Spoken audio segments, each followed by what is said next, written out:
on a unicycle. Look. Wait, I got the bow tie. Yeah, hang on. Click, freeze frame, take a picture. Yeah. Oh my gosh. The number of people who tell you, if you just do this, you'll get 4 million views on your video. Makes me want to pull out the last 4 hairs that I have. That's what I want to talk about in this episode of Leading Leaders, so stay tuned. Master the story power method to captivate your audience, improve workplace culture, and 10x your fundraising. Scan the QR code to book your first coaching call or visit storypowercoach.com. Real quick reminder, Narrative Warrior Kingdom cohort. We're in our first go around right now. 18 weeks from now, we will have our first graduates. Narrative warriors ready to combat the lies that are going on in our culture and our society and have a story that answers the challenge. Are you in? Subscribe now for access to our extensive media library of leadership lessons promoting faith, family, and freedom. Begin your personal growth plan at storypoweracademy.com for leadership development and communication skills training. I'm J. Loren Norris with Leading Leaders Podcast. It's absolutely fascinating to me how many people will sell you the idea that if you just do this, in fact, it's a hook. It's a hook that they sell.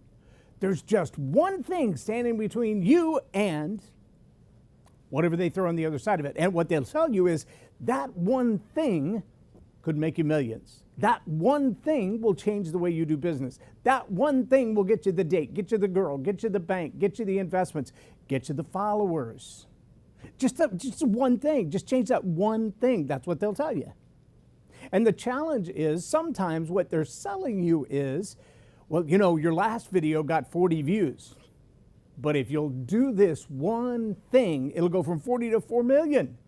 You could go from 400 views to 4 million views overnight if you do this one thing. Now, I have a challenge with the algorithm all by itself. If you've been watching this program live on the social channels, one of the things you've noticed over the last couple of weeks is that sometimes the episode is 30 minutes long. We target about 30 to 32 minutes every single episode. 1,800 today, 44 episodes. Almost 200,000 downloads on Spotify in the last 90 days. But some of the other channels, you only get audio for the first 4 minutes. Some of them, it just vanishes altogether. Some of them, they just say, yeah, we can't connect. I'm like, well, that's funny because you were just connected and then I don't get it. Sometimes I think the algorithm is a mythical creature like a shoggoth. It just kind of hides in the background and eats what it wants to. I had an imaginary vision when I was a kid. It was a vision of an imaginary creature. And the creature was the one that sat in the sky above the clouds, and it feasted on hot air balloons and helium balloons. You know, the ones that from a birthday party that go whoosh off into the sky and you never see them again? But when I've seen the pictures of the shoggoth, I'm like, that's the same thing. That's the same creature. It just eats everything it wants to and wears a happy face so you don't know you should be afraid of it. I kind of picture the algorithm as the same thing. It consumes what it wants. It rewards whom it wants. And nobody can make it do anything. I mean, I know there are programmers clicking away telling the algorithm how to work. And I know there are people who are thoroughly convinced I've figured out the algorithm. I don't know how the algorithm chooses who it rewards and who it doesn't, because there are a whole lot of people who have gone viral and they're like, I don't know why it went viral. Was it the incident? Was it what happened? Was it the fact that the news media picked it up? Was it one big celebrity that went, check this out, and but for the average Joe, Jane, who's just trying to run a business and trying to use social media to advertise that business and try to promote themselves. Can you imagine? Think of your business. I don't care if you're in plumbing or plastering. I don't care if you're a poet or a professor. I don't care if you run your online school or you run a brick and mortar water sales store. It doesn't matter. If you found that magic algorithm sauce and you sprinkled it like a little Tabasco on your burrito, and you woke up tomorrow and that video that you'd already posted went from 20 or 30 views in the first hour or so. And overnight, while you slept, someone picked it up and went, and it went from 40 views to 4 million views. And in the 4 million views, all those people started following your page, and all those people went to your website, and all those people sent you an email, and all. Okay, not all of them, not all 4 million of them. Let's be reasonable. Let's say, because like direct mail and sales calls, you know, if you're really good at sales, you can actually close 1 in 10. But in order to get 10 to have a conversation with you, you get 1 in 10 that you reach out to actually have a conversation. And so really, you talk to 100 people, you have 10 conversations, you close 1 of those 10. So that's about a 1% ratio, roughly 1%. Direct mail, 0.5% to 2.5%, maybe 3% if you're really, really good at targeting and product offer and pricing and the social demographics of who you're sending the offer to. If you're really, really good, you can get 3.5%. So we'll go on the safe side, the low side, 1%. 4 million people see your video, 1% decide, you're the best thing since sliced bread. I want what you have to offer. I want to buy it. I want you to serve it. I want you to provide that service to me, to my company, to my friends, whatever it is. If you woke up on Monday morning with 40,000 new customers, I'd be willing to bet without violating spam laws, you'd have a hard time just replying to all of them. I'd be willing to bet if you're the kind of business that gets 40 to 400 views right now, and all of a sudden you had 4 million views, and 1% of those people said, I want to be a customer, you'd have a really hard time meeting the demand, replying to the emails, doing the follow-up, delivering the product, delivering the service. I do know people who went viral with a product and they sold out of the product before they could get more of them in. And there's a couple of challenges with that. One of them is it really can hurt your brand very fast. People say, well, I ordered one of those and I never got it. How fast do you think those people jump on Reddit or Amazon or wherever they ordered it through and go, yeah, it's not all it was cracked up to be, I didn't get it? Because here's what you need to know, in case you don't. When you run a business, more people will complain than will reward you by saying, this was the greatest thing since sliced bread. More people will send a negative review than will send a positive review. If you have 100 new sales and 3 of them go south, 100% of those 3 people will complain, and less than 1% of the other 97 will ever say a word, not a peep. You can beg them to. And unless you reward them somehow, the odds that they're actually going to go out and do a review, you got to ask them over and over and over again to get the positive review. But if you mess up, just a tiny little bit, it didn't arrive on time. It was the wrong color. It was the wrong size. I didn't get the results I wanted. I paid for X and I didn't get X. They promised me 4 million views and I only got 399 million. I mean, I only got 3,999,000. Yeah, I want my money back. That 1,000 views could have made all the difference in the world in my life.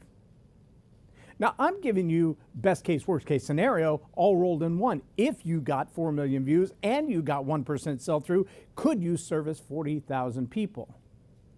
See, here's the game that unfortunately a whole lot of people are playing. They're not asking the question, can I actually convert the 4 million views to 40,000 new customers? No, what they're selling you, what they're promising you, is that a whole lot of people are going to see it. It's up to you, really, to have the product, the service, the follow-up, the deliverability of whatever it is that you're trying to promote. Now, if you're just trying to promote an idea, you're no different than me with my photo booth props or a clown on a unicycle. You're getting attention, but what good is it? I mean, really, what good is it? I know the old marketing rule, advertising rule. People have got to see your name, hear your voice, see your face, understand your product 7 times before they remember it at all. I get that. Viral videos have a tendency to do that because a whole lot of people know. I'd be willing to bet there's a study. If it hasn't been done, it ought to be done. Somebody in sociology ought to do this study. How many people had a viral video that changed their life and led to a crash? I was reading a long article today I believe it came through Substack. I don't recognize the name of the author, and it looks like it may be South African or Nigerian. It's a really unusually spelled name. So I can't quote it to you. I'd have to read it to you, and I don't even know if I read it to you if I could say it right. But the long article was about an individual who listed in the early stages of their life all of the challenges that they had, all the things they had overcome, and then the accomplishments. And in the list of the accomplishments, they were lauded and applauded by many. And many people came behind them and said, oh my gosh, look at what they've done. Look what they've accomplished. Look what they've overcome. They went viral. They became very well known. In fact, they were appointed to a professorship at a very young age at a very well-known university. And at that university, everybody's like, oh, look at them. And what normally takes people 15 to 20 years to accomplish, think back to John Maxwell, I've never known an overnight success that didn't have 15 or 20 years before the overnight success. This one, 3 years. 8 years from start to finish. 8 years from nobody knows who this is to all of a sudden being in the global spotlight. 8 years. Not 15 to 20, 8. And even in that 8, there were some things that were like, well, look at this accomplishment and look at that accomplishment and look at this accomplishment. And the truth was, all of it was made up. It could have been verified early on, but it wasn't. Nobody did the homework. Nobody asked the questions. Nobody poked the presenter of those ideas to go, is that really true?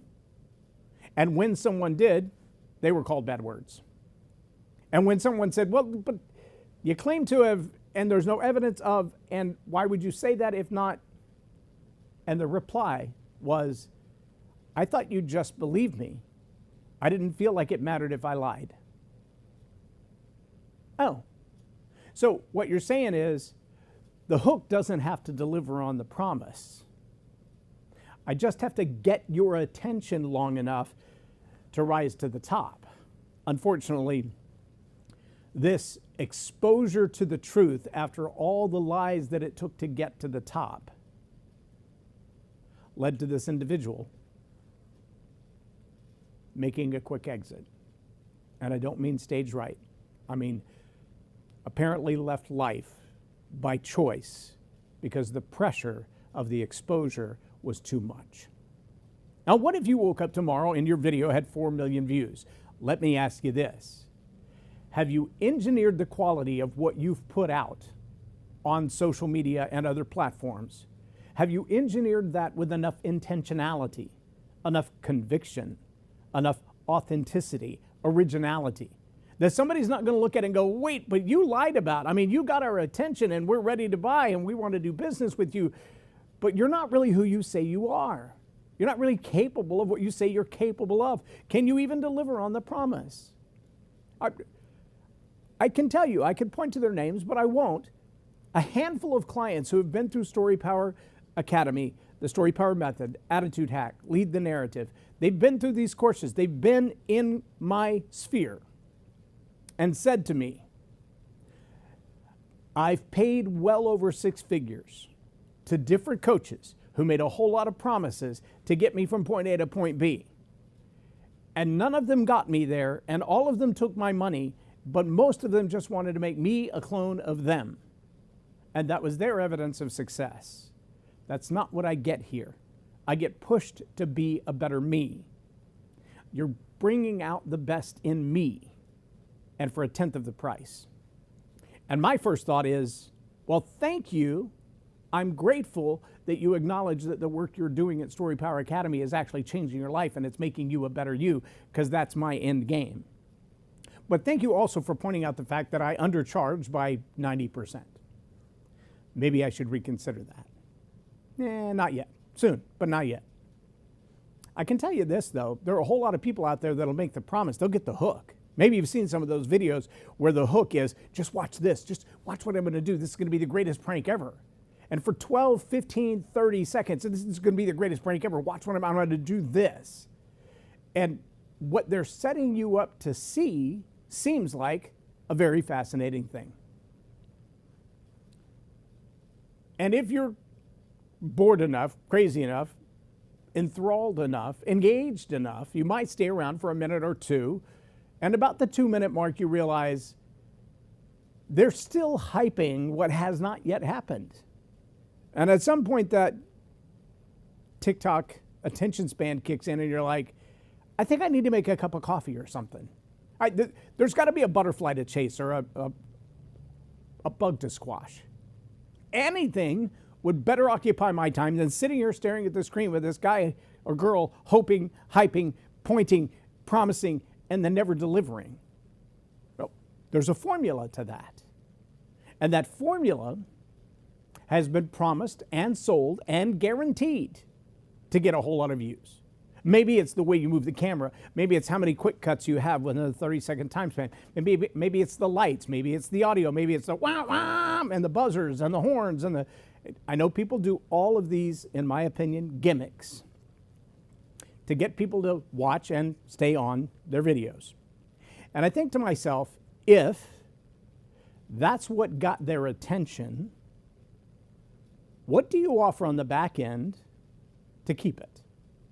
I mean, you sold them, you got their attention for that 30 seconds. You got to pass the 3-second hook. I've got them into that. They watched the whole 30-second reel. In fact, they loved it so much they shared it. Those kitty cats dancing around on the top of that hot stove, that did the trick. It got it. I've got my 3 million followers. What are they following? What are you offering? I mean, if you can generate that many views, I guess you can just sell views. You can sell eyeballs to advertisers. Let me take this one level deeper. Let's assume you're the guy buying the ads. What are you buying?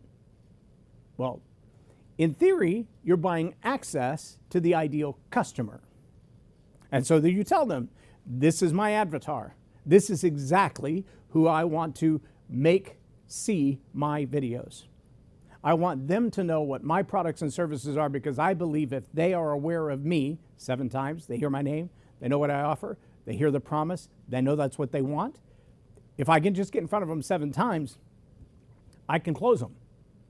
I mean, I can at least get 100 of them on a phone call, maybe 10 of them have a conversation, maybe one of them closes, which means I got to do it a whole bunch of times. So I got to buy a whole bunch of ads for people to see them 7 times so that I can get 100 leads, so that I can get 10 conversations, so I can get 1 sale. So if I need 100 sales this year, that means I need 100,000 leads. And how much does it cost to buy that kind of ads? Now, understand, the product that you sell and the product the algorithm sells are not the same. See, the algorithm and the avatar, they have a relationship, but as much as I hate to say it, it's like trying to please 2 lovers. Right?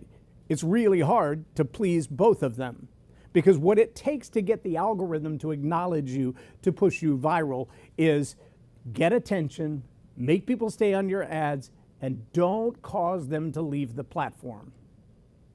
That's what the algorithm wants, needs, is pleased by, is fed by, and rewards. And the minute you try to convert those eyeballs from the algorithm to your avatar, meaning they've clicked something, bought something, done something, now they're in your funnel, now they're your customer, that means they've left the platform and they're in your garden. Well, that's the next step for you to have the 100 leads, to make the 10 calls, to close the 1 deal. You got to do that 100,000 times to get, right? But see, the challenge is your avatar and the algorithm, they're at odds with each other, because for them to be your avatar, the ideal person, they've got to be interested in what you do. But that's not what the algorithm sells. When you buy an ad, the algorithm is selling you eyeballs. That's it, just eyeballs. Now, they may tell you that demographically those eyeballs belong to someone who does.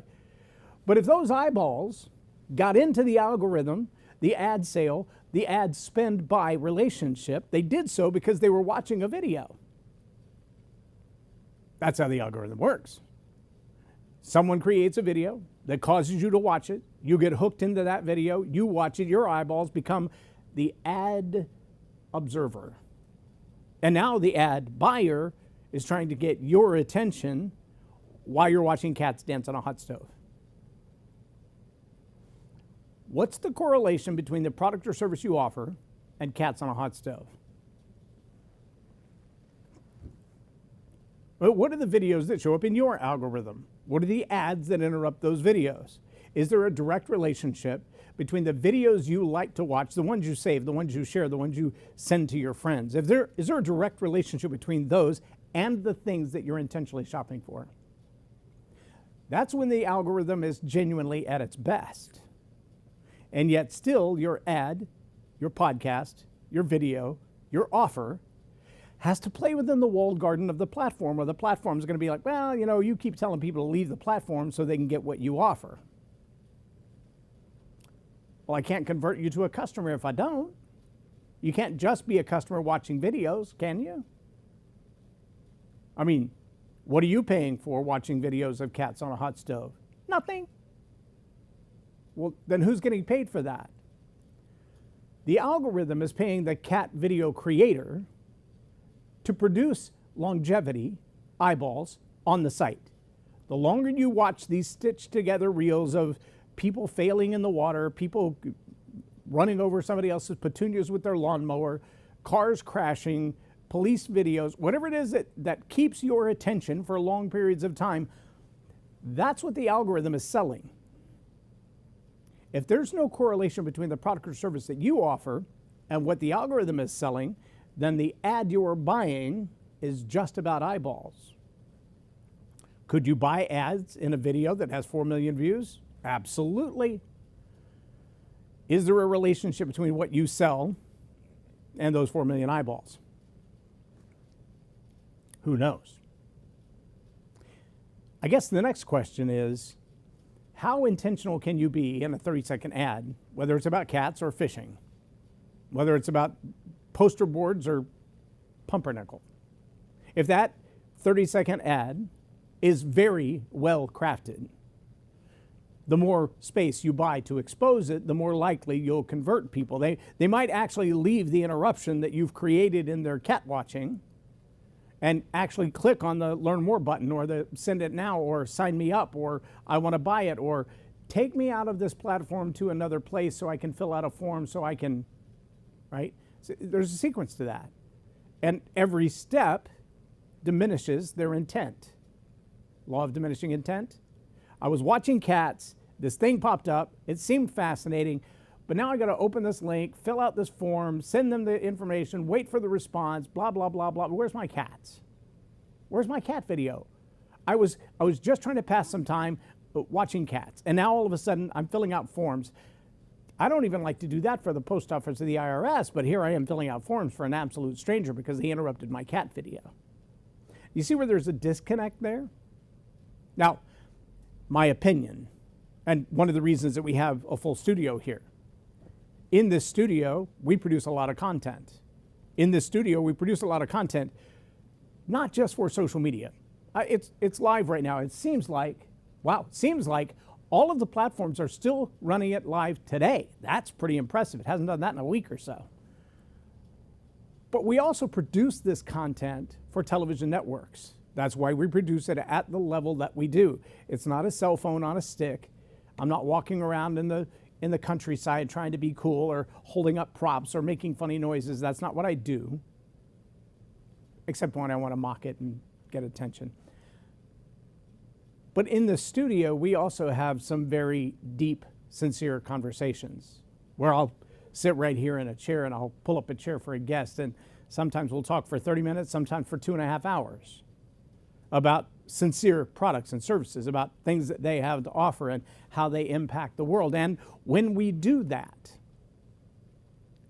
we give them a genuine opportunity to explain themselves, to make the promise, and in some ways even deliver on the promise right there. I think you should, and this is why I offer, and this is what I offer, and let me give you an example of the results of that. Either a testimonial from a client that I can retell the story, or just explain myself and where I came up with this theory. And see, as each of those things happen, there's so much more than a clown on a unicycle, so much more than just getting attention, so much more in a podcast interview, in a long-form video, in an actual teaching that has the power to transform your life and your business. There's so much more in that than a 10-second ad or a 30-second ad, an interruption to whatever it was I was doing before.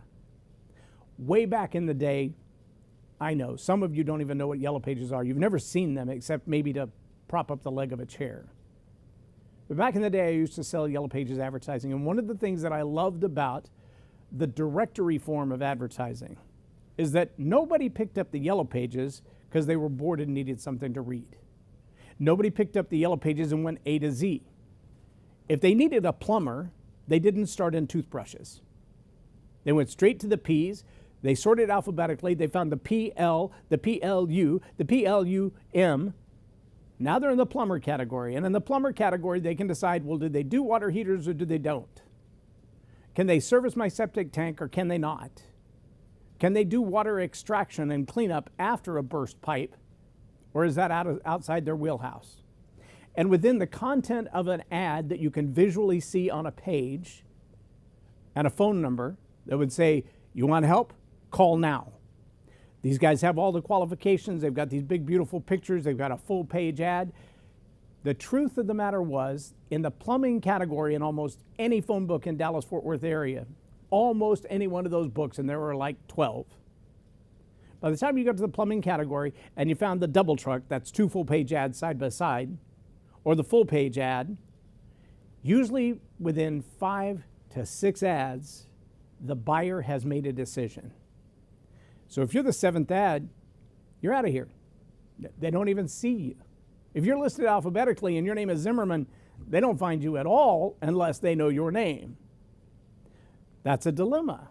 Social media pretends to give you a whole lot better option because it's not just the people who live in this neighborhood now, it's the whole city. I mean, it's the whole area. I mean, it's the whole the country, the world. It's the world. You can buy an ad to the world. Can you service the world? Can you service the world? Can you service 40,000 new clients? Could you handle 4,000? If you woke up tomorrow and your ad went viral, your video went viral, your product or your service is now recognized as the greatest thing since sliced bread, and you had 4,000 people call you, 400. If you woke up to 400 new people in your inbox on Monday, will your system, your infrastructure, your deliverability, your product inventory, your email inbox handle 400, 4,000, 40,000 new customers? If the answer is no, then spending all the time, all the money, all the investment to learn how to go viral may or may not be a nail in your coffin. Because it could be that you blow up and then can't deliver, and that doesn't just blow you up, it implodes you. There are a lot of people who will sell you the idea of going viral, and they're not asking the question, can you genuinely deliver what you're promising? They're not asking if your systems, your CRM, your product delivery, your team can handle taking a workload from 50 new clients a year to 400 in a week. If they're not up to that task, then I don't know if you can invest fast enough, because you're probably going to be waiting on the sales money to come in. I mean, you got the attention, you got them all on your website, you got them all demanding something, but now you got to pay somebody to process all that. Have you already generated enough revenue to meet the demand? I don't know the answer to that question, but if the demand outstrips your ability to deliver it, how long does your reputation stand up as an A+ reputation? Can you hold your convictions, what you say you believe? Or is somebody going to come in and say, hey, I saw you have this product and I just want to buy out your entire company. Are you ready to sell? Just because you got the notice? I mean, there are a lot of people, that's the reason they set it up that way. They create a viral demand, they sell a product, and then they sell the whole company and they move on to the next one. They don't have any loyalty or conviction to that product, to that customer base. They're not in love with the avatar. They're in love with the algorithm. Which one are you serving? Which one are you dating? Which one are you making out with? Who are you loyal to, the algorithm or the avatar? The clown on a unicycle getting attention or the customer who needs your help? It's your choice. My personal recommendation is you take some time to make sure that you have all your systems in place, because promotion before you have a system in place is a high risk of a failed deliverable. And at that point, you've damaged both relationships. The algorithm may never favor you again if you get enough negative press. And the avatar will abandon you in a heartbeat for somebody who can deliver on the promise. Genuinely just the way it works. Now, if you're curious about the messaging, that's not just get the attention messaging. I am not a PR firm. I am not an ad agency. I'm not a media production house that just produces 30-second clips. If you want to come here and film them, bring it on, bring your own scripting. But if you want to get your message right, if you want to get practice in front of the camera, if you want to get somebody to give you genuine critique on this is what I'm saying, here's what I mean by it, I don't know how people might receive that. I don't know if it meets the standards of my core values or not. That's what we do at Story Power Academy. And we have the Story Power Authority program. We have the Narrative Warrior program. We have the 6 weeks Story Power Method program and the 6 weeks Attitude Hack program, which is all about branding and internal culture. And coming this fall, we'll have the 6-week Lead the Narrative program. You can get involved in all of those for one price, or you can buy each one a la carte. But those programs are not about how do I get attention. They're about how do I become the kind of person people want to do business with, and then how do I clearly articulate what that looks like in my company and to my avatar. If that's what you're looking for, Story Power Academy is the right place. If you're still just not sure, keep watching Leading Leaders podcast, because I share a whole lot of tips just like today's on the podcast. There's 1,844 episodes. Go back and watch some of them. And then if you decide, I want some one-on-one attention, I want to share my message and get some feedback, then you need to join a course. Get all the free stuff you can, I say. Why pay for it if you don't have to? I mean, I'm not a cow, but why pay for the cow if you can get the milk for free? Go to the podcast. Watch as many episodes as you can. Find them on Spotify, Apple, YouTube, Substack, wherever you want to go. They're all out there. And then, when you're ready to engage and go to the next level, send me a message, and I will engage and go to the next level. But don't just pay somebody to make you a better clown on a better unicycle with a louder, it's not a good idea. I'm Jay Lorenz with Leading Leaders Podcast for Tell It Like It Is TV and Story Power Academy. Have a blessed day. Hey, real quick here, I want to remind you of the Kingdom Cohort. If you're not already involved in the Kingdom Cohort, get signed up now. You're going to go through 6 weeks of Story Power training to learn how to master your stories. You're going to go through 6 weeks of Attitude Hack training, which will teach you how, whether it's corporate environment, in your church, or in your family, to build leadership, brand, and culture. Then you're going to go through Lead the Narrative to help you identify the false ideas that are out there that are damaging our society, our brand, and our culture, not only to identify them, but also to counter them. If that sounds like a great challenge for you, I want you to jump in to the Narrative Warrior Kingdom Cohort. Do it now. Subscribe now for access to our extensive media library of leadership lessons promoting faith, family, and freedom. Begin your personal growth plan at storypoweracademy.com.